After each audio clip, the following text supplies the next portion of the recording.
wa sanajzi syakirin. Sadaqallahul adzim. Alhamdulillah, puji dan syukur kita panjatkan kepada Allah Subhanahu wa taala atas segala rahmatnya, nikmatnya. Kita masih diberi kesempatan bersujud di waktu subuh. Mudah-mudahan jadi wasilah buat kita untuk senantiasa takarrub kepada Allah. Masih diberi kesempatan Allah usia untuk melakukan amal terbaik. Mudah-mudahan usia kita juga semakin berkah. Salam dan salam semoga selalu curah pada junjungan Nabi besar kita Nabi Muhammad SAW beserta keluarga dan para sahabatnya, dan mudah-mudahan kita termasuk umatnya yang senantiasa istiqomah di jalan Allah, jalan dakwah yang semakin hari mungkin semakin berat, semakin punya tantangan, dan mudah-mudahan kita tetap berada di jalan itu. Bapak ibu yang dirahmati Allah, ini Ustadz Furqan berhalangan hadir, tetap jadwal seperti biasa berjalan aja ya. Dengan seoptimal mungkin agenda-agenda dakwah, agenda kegiatan masjid berjalan.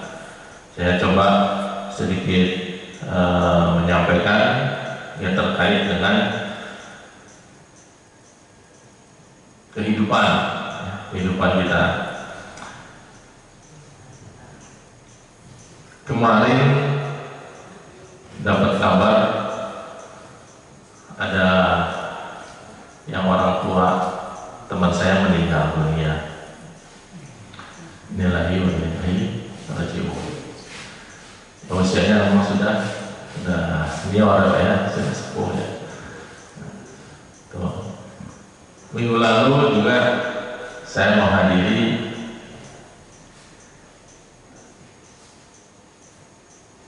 adik ipar saya yang di Lampung, anaknya meninggal kecelakaan, usianya masih 16 tahun ya. Segar bugar berangkat pulang, kecelakaan, beberapa jam langsung meninggal, usia 16 tahun.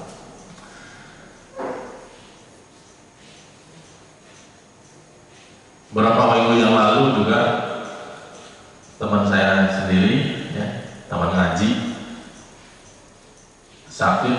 Memang sakitnya sudah lama ya, cuma belum sampai parah gitu kan. Sakit, kemudian beberapa saat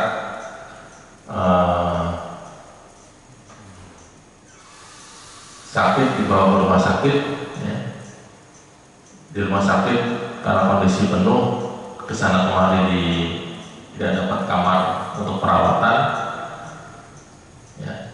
Jam 11 malam keliling-keliling dari 5 rumah sakit, tidak ada yang menerima. Jam 5 pagi kurang lebih meninggal dunia ya. Nah, kondisi sekarang pun lagi masa pandemi, masa COVID juga, jadi bisa dilihat di sekitar kita mungkin banyak orang-orang yang terkena virus COVID ini, ya ada yang sembuh, ada juga yang meninggal ya. Dan dari data sebetulnya hampir 80% sembuh sebetulnya ya, selama tidak ada penyakit bawaan sebelumnya. Nah, bapak ibu yang dirahmati Allah, ya, dari beberapa kejadian ini kembali kita diingatkan oleh Allah bahwa sesungguhnya yang bernyawa itu pasti akan meninggal. Ma khalaqul insan, ma khalaqul insan apa namanya?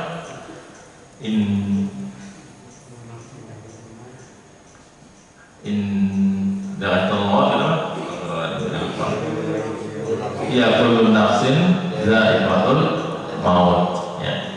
Sesungguhnya setiap yang bernyawa itu akan meninggal.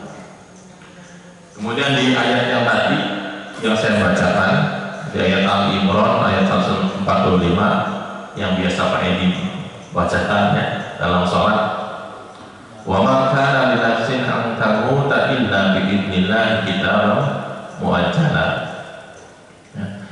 Dan setiap yang bernyawa tidak akan mati kecuali dengan izin Allah, izin Allah. Sebagai tetapan yang telah ditentukan waktunya, barang siapa menghendaki pahala dunia, niscaya kami berikan kepadanya pahala dunia itu. Dan barang siapa menghendaki pahala akhirat, kami berikan pula kepadanya pahala akhirat itu, dan kami akan memberikan balasan kepada orang-orang yang bersyukur. Nah, dari rangkaian ayat ini, bahwa ibu yang dirahmati Allah, bahwa sesungguhnya yang bernyawa ya, tidak akan mati, tidak akan meninggal kecuali atas izin Allah. Ada yang waktunya sudah ditetapkan, tinggal sarana saja ya, apa yang membuat kita meninggal itu ya bagian dari rahasia Allah, takdir semata, apa karena sakit, apa karena tadi kecelakaan, apa karena hal-hal lainnya ya.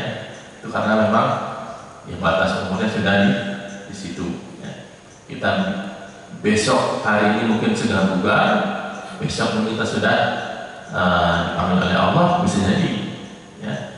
Dan itulah bagian dari rahasia kehidupan. Maka hendaknya kita untuk mempersiapkan diri sebaik-baiknya untuk kampung akhirat ya. Jadi terutama yang ya, kalau dari sisi logika yang sudah berumur ya dipanggil duluan ya logikanya seperti, tapi kan logika itu logika umum ya, tidak semuanya. Tadi ada yang muda juga bisa meninggal duluan ya, ada yang tadi lebih kecil ya meninggal duluan karena sakit, karena apa dan sebagainya. Nah, ini jadi mengingatkan kepada kita ya, agar ketika kita meninggal itu dalam keadaan husnul khotimah ya. Usahakan sebaik mungkin ya, di akhirnya baik, di akhirnya baik.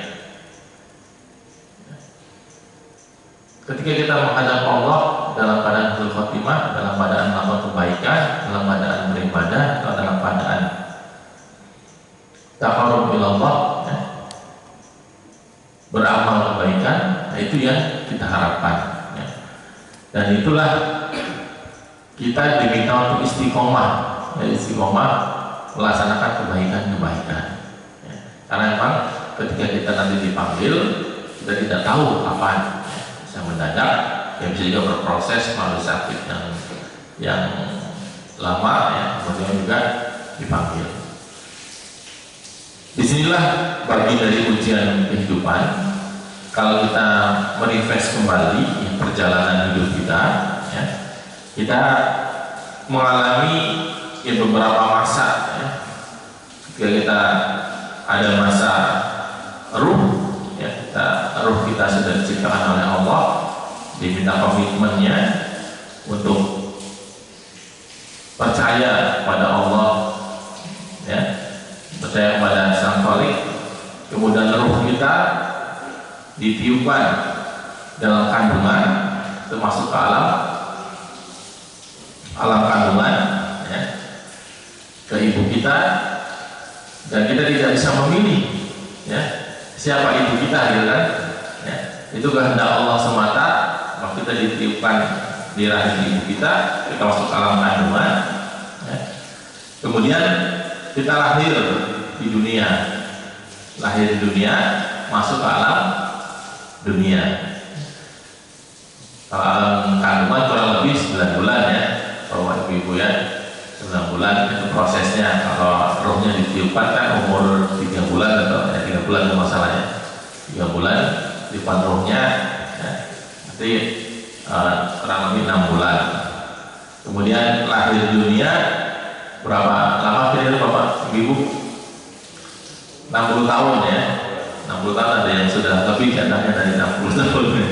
Kalau mengikuti contoh Rasulullah kan 63 tahun ya. Sekarang ada yang sudah 70 tahun, 80 tahun ya, alhamdulillah bonusnya banyak seperti itu. Kita masuk ke alam dunia.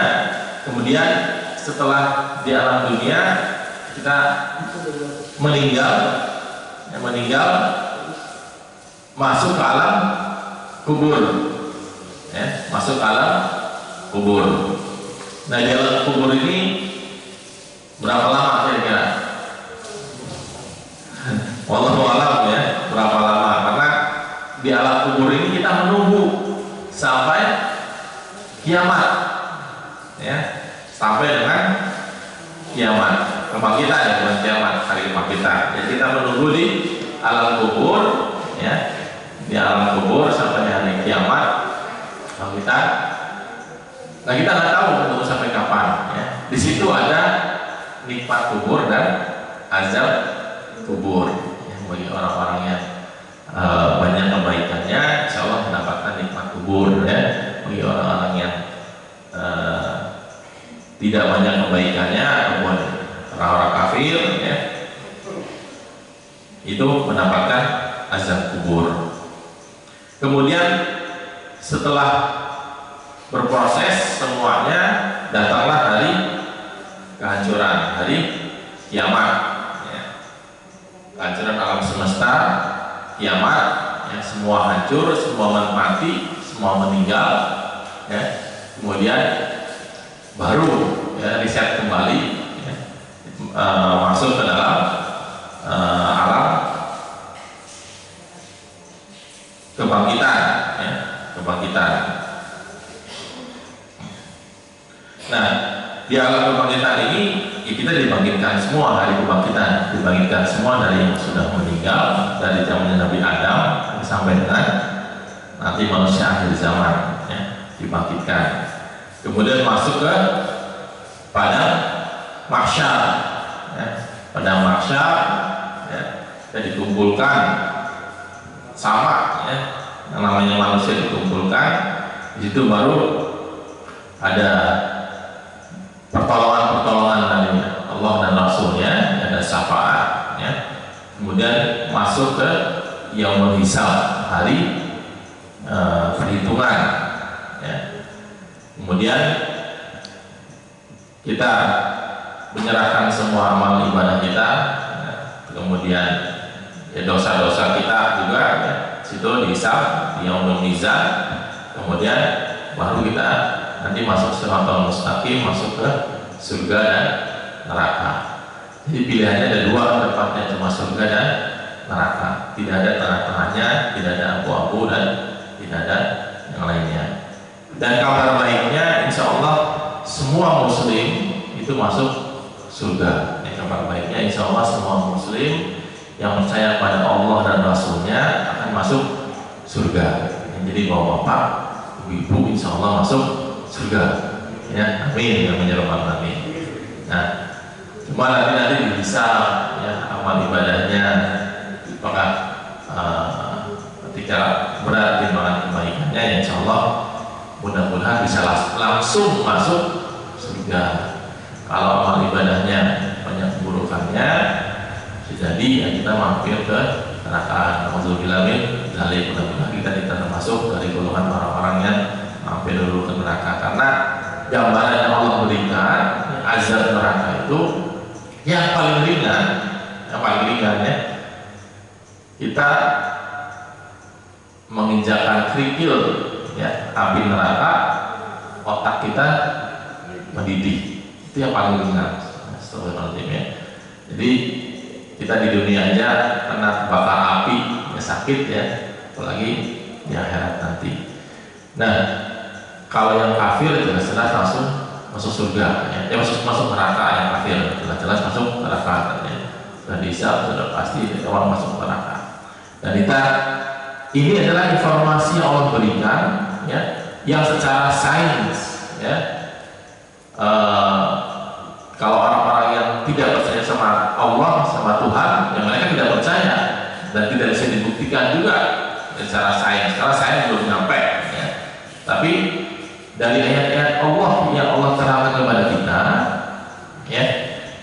sifatnya bisa dibuktikan secara sains, dan banyak, itu hampir 70%, 80%. Ada ayat-ayat kauniyah, ayat-ayat yang di alam yang sifatnya bisa dibuktikan secara sains.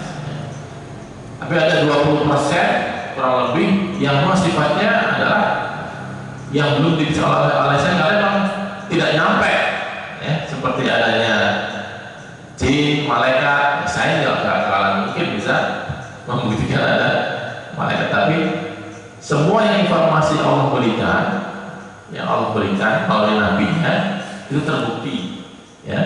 Dan yang belum terbukti, dalam artian orang yang tidak percaya sama Tuhan, itu adalah hal-hal yang lebih sedikit, ya, karena memang ya kemampuan manusia terbatas, ya, karena tidak benar informasi yang Allah berikan. Jadi logikanya pasti semua yang Allah berikan, informasikan oleh nabinya, itu adalah benar, ya, yakin secara logika.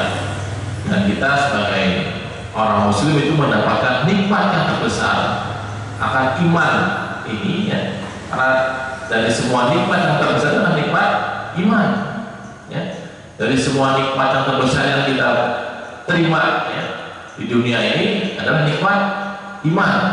Iman inilah yang akan menjadi modal kita untuk tadi mendapatkan daya kebaikan dan mendapatkan surga Allah, ya. Dan kalau Allah membandingkan harga iman, ya, harga iman, kalau bumi ini yang dijadikan emas, ya, dijadikan emas seluruhnya, ya, dibandingkan dengan harga iman kita, itu masih mahal harga iman kita. Subhanallah, ya. Jadi bapak ibu yang sudah mendapatkan hidayah iman, ya, makin bertakwa, makin baik iman dan takwa kepada Allah, maka rawatlah, dirawat, karena ini adalah nikmat yang paling besar, ya. Usia kita tidak sampai 100 tahun, ya, insya Allah kita akan mendapatkan jaminan dari Allah masuk surga, ya. Kita cuma tadi kita ada ujian-ujian kehidupan yang harus kita lalui. Dan dari gambaran itu bapak ibu yang dirahmati Allah, Allah juga berfirman, ya, dalam surat Al-Hajj ayat 47, ya, A'udzubillahi minasyaitonirrajim. Artinya saja, ya, saya bacakan. Dan mereka meminta kepadamu akan azab itu disegerakan, padahal Allah sekali ini tidak akan menyalahi janjinya. Sesungguhnya sehari di sisi Tuhanmu adalah seperti 1000 tahun menurut perhitunganmu, ya. Jadi satu hari di akhirat, ya, sama kan 1000 tahun di bumi. Bisa dibayangkan, ya, bahwa ibu ini ayat-ayat Allah yang menerangkan kepada kita agar kita mempunyai visi ke depan, ya, mempunyai pandangan yang benar mengenai kehidupan, ya, bahwa satu tahun satu hari di akhirat itu sama dengan 1000 tahun di bumi. Kalau kasarnya, kalau umur kita 100 tahun, berarti kan 1/10, ya, 1/10, ya, berarti 1/10 hari, ya, kita. Kalau itu usianya maksimal 100 tahun, ya, 1/10 hari, ya, 1/10 hari. 1/10 hari berapa, ya? 6 menit, ya. Kan sehari kan 60 menit, ya.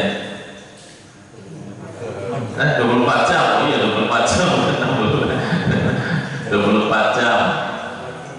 Berarti 24 kali 60 berapa tuh? 24 jam aja lah, 24 dibagi berapa? 10, 2,4, ya, 2,44 jam, 2,4 jam. Ya, usia kita di dunia maksimal, ya, 100 tahun itu 2,4 jam.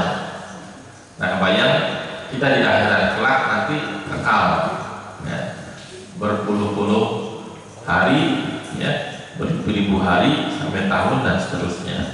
Artinya kita harus punya visi bahwa kehidupan akhirat itu lebih baik, ya, Di dunia ini adalah bagian dari permainan, senda gurau, ujian, dan kita jangan sampai salah fokus, ya, salah prioritas, ya, dan sesungguhnya ya, kita tadi akan meninggal semua, ya, tidak ada yang kekal di dunia ini, kemudian kita masuk ke alam akhirat, ya, alam akhirat yang kekal di dalamnya. Nah, Bapak Ibu yang dirahmati Allah, itu gambaran buat kita, ya, perjalanan hidup kita setelah kita meninggal, ya, setelah kita dicabut nyawanya, ya, kemudian kita masuk ke alam-alam lainnya. Allah sudah memberikan penjelasan yang cukup jelas, ya, dan para ulama sudah menafsirkan begitu jelas ayat-ayat Allah dan Rasulnya dari hadis-hadis. Jadi kita menjadi bagian dari insan, ya, manusia, jadi muslim, ya, jadi mukmin, terus kita senantiasa berada di jalan Allah, istiqomah, ya. Jangan pernah kita untuk syirik, ya, atau kafir ataupun durhaka kepada Allah bahkan sampai murtad. Itu bagian dari nanti azab yang sangat besar yang Allah berikan kepada orang-orang yang tidak taat atas perintah Allah dan Rasulnya. Wallahu a'lam bishawab.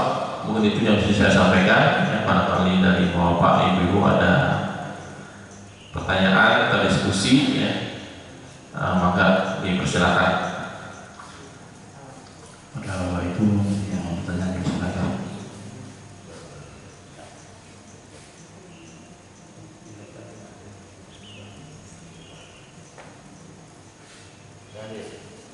Ya, silakan Pak Zain.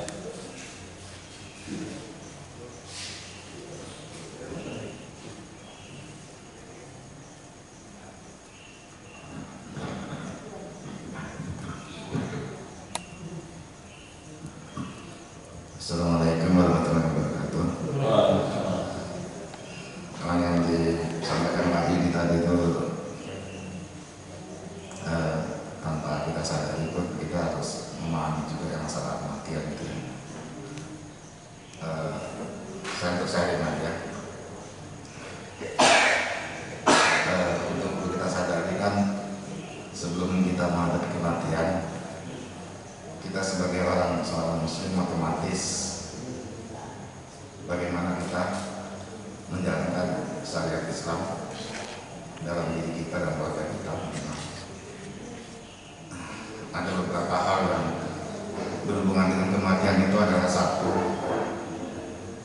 yang jarang diekspos sedemikian rupa itu adalah masalah hutang. Kita bicara masalah hutang, yang mana dijelaskan di surat Al-Baqarah ayat 282, ya. Satu, masalah hutang.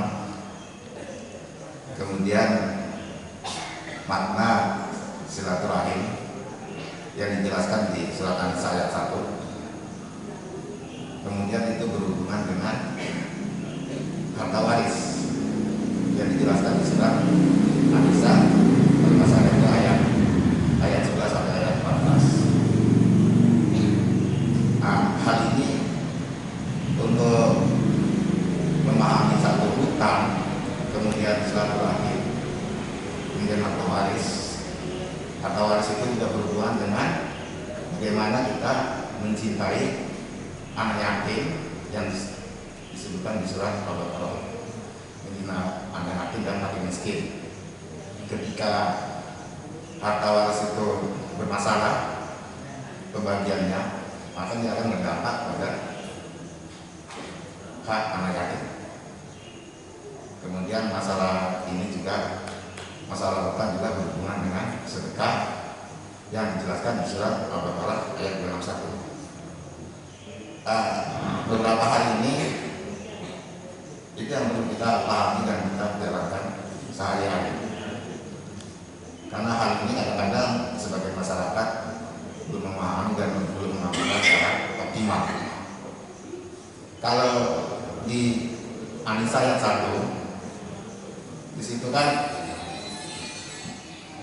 isinya adalah jadilah orang yang bertakwa dan menjaga silaturahim. Silaturahim yang dimaksud yang sangat krusial sekarang itu adalah sebagai contoh ketika orang tua kita meninggal, otomatis saudara-saudara dari orang tua kita, kenalan-kenalan orang dari orang tua kita jaga hubungan silaturahimnya. Karena mereka lebih tua, otomatis kita yang lebih muda mengunjungi mereka atau dan lain sebagainya. Kemudian kalau masalah utang berhubungan dengan harta waris juga kita harus pahami dan kita amalkan. Bukan hal yang sepele. Banyak kejadian, ya kan? Kita asik berhutang, kemudian kita tidak terasa suatu saat akan meninggalkan hutang untuk anak-anak kita. Ya kan? Kemudian hutang itu sendiri akan berdampak lemahnya sedekah kita. Ya kan, seperti itu. Karena ada suatu kasus mengenai hutang. Kemarin beberapa hari yang lalu keponakan saya kan, itu bukan hutang, masalah sewa rumah. Saya bilang sewa rumah harus ada saksinya, kontrak bukan harus ada saksinya. Karena saksi itu sudah dijelaskan di Al-Baqarah 282, 2 laki-laki atau 1 laki, 2 perempuan atau 4 perempuan. Pemahaman di Al-Baqarah 282. Begitu. Kemudian awalnya yang punya rumah nggak setuju, saya kasihkan saksi. Ya, tapi akhirnya saya jelasin harus ada saksi. Kalau ada saksi kan nggak mungkin kalau ada masalah nanti sengketa sewa menyewa kan akan konflik. Kemudian mereka kemudian masalah utang juga begitu.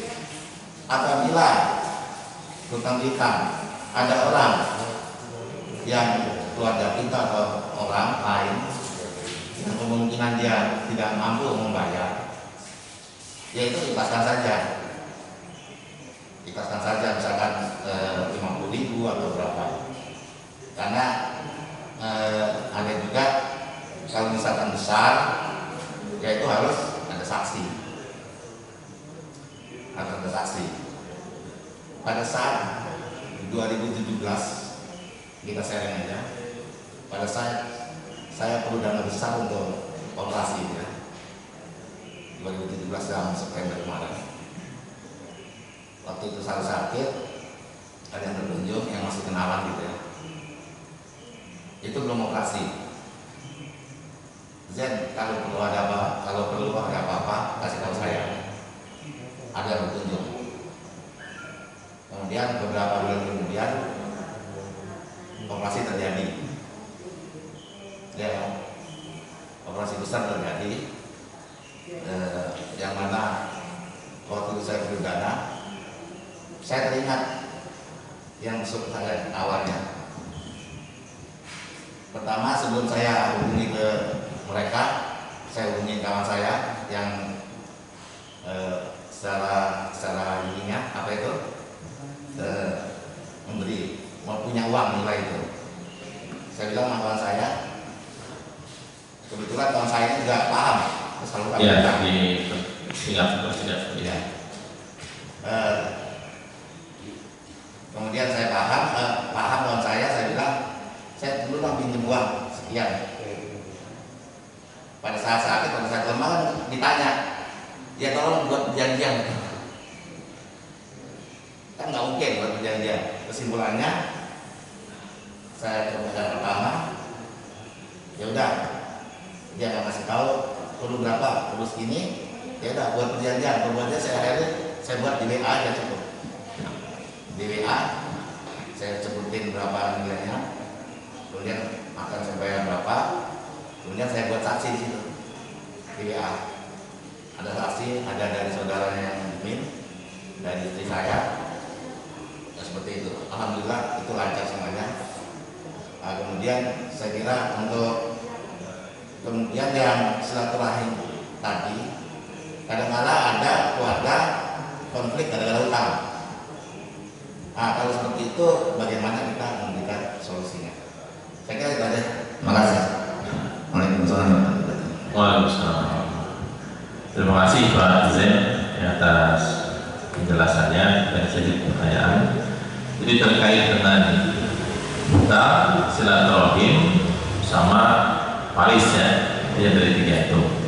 Yang pertama terkait dengan hutang. Jadi memang untuk yang meninggal ya, itu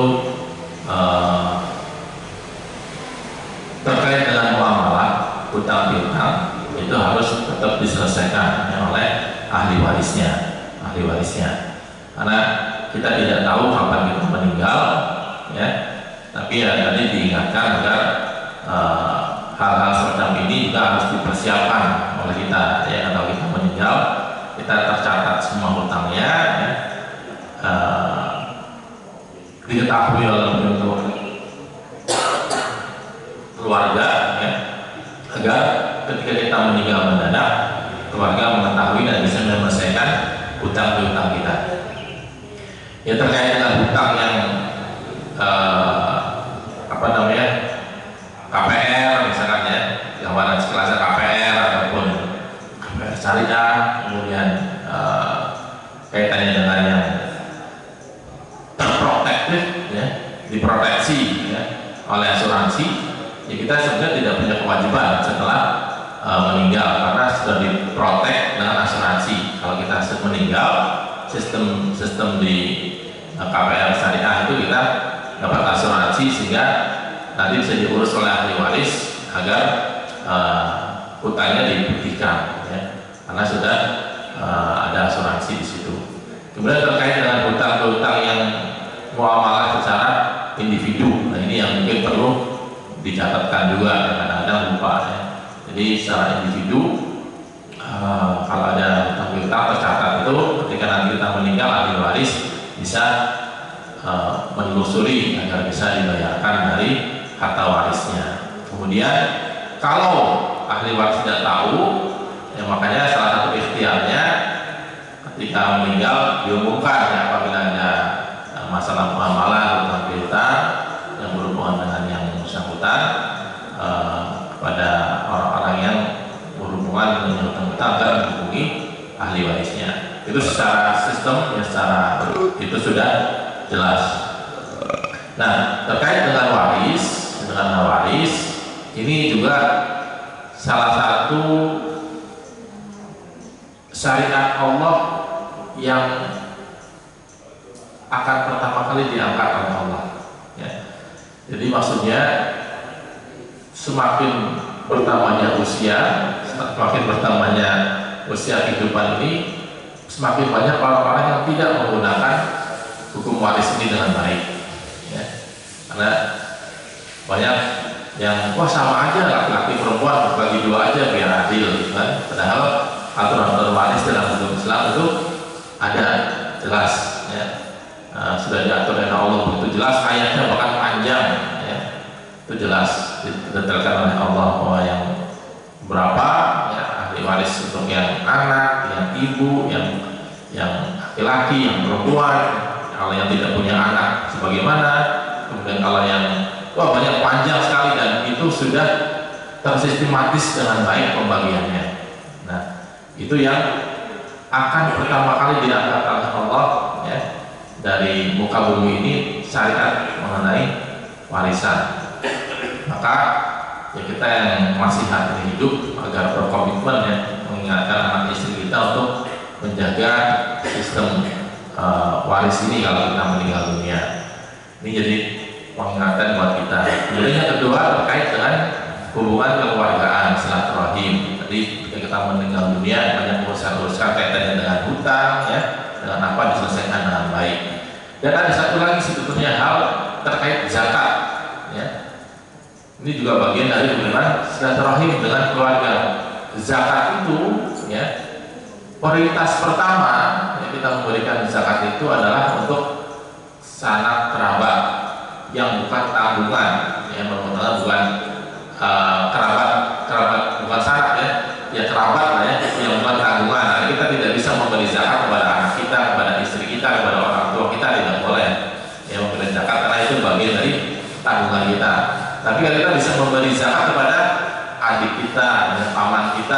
itu boleh ya. Kalau mereka termasuk orang-orang yang masuk mustahik, itu catatannya. Karena zakat itu ada 8 mustahik itu, ya 8 mustahik itu. Jadi kalau mereka masuk mustahik itu diprioritaskan. Ini adalah bagian dari kita menguatkan ukhuwah, ya silaturahim di antara kerabat keluarga. Ya. Nah, di antara kita kerabat kita ada yang membutuhkan bantuan seperti misalnya pinjam hutang gitu ya. Orang yang berhutang itu juga bagian dari mustahik, dalam hutangnya banyak gitu ya. Tidak mencukupi dari apa namanya? Dari penghasilannya, ini juga dibantu zakatnya.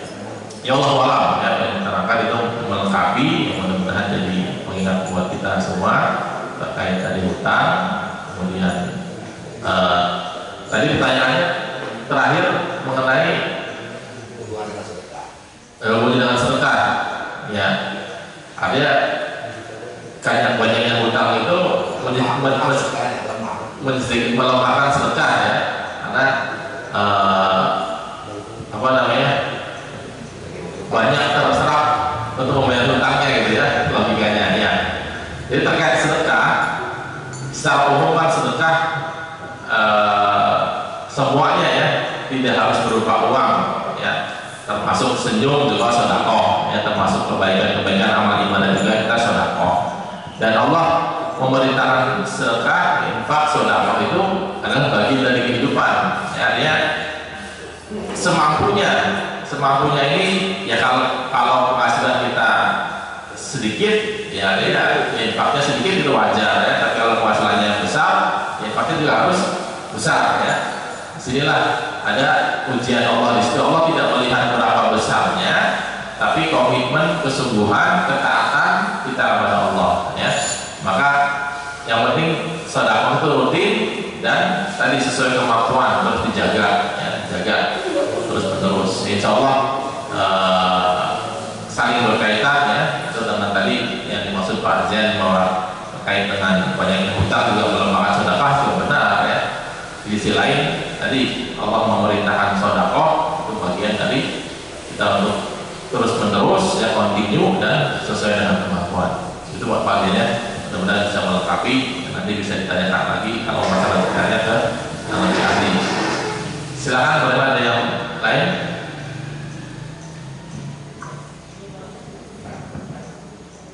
Ibu-ibu